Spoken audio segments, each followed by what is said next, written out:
పింఛను రామచంద్ర 2 నెలలుగా అందని ఆసరా పింఛన్లు. దేశంలోనే అత్యధికగా ఆసరా పింఛన్లతో ప్రజా సంక్షేమానికి కొత్త పుంతలు దొక్కింది కేసీఆర్ సర్కార్.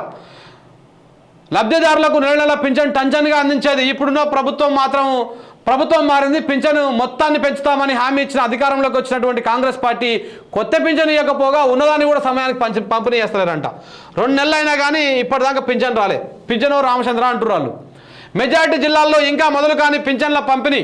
వృద్ధుల నుంచి దివ్యాంగుల వరకు ఎదురుచూపులు. పెంపు దేవుడెరుగు ఉన్నది కూడా ఇవని కాంగ్రెస్ సర్కార్.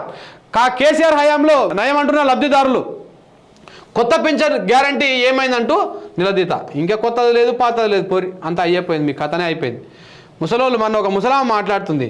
చెయ్యి అన్నారు. వాళ్ళ చెయ్యి మీద మన్నువాడ వాళ్ళ నోట్లో అది ఇది అని చెప్పేసి సాపించింది ఆమె.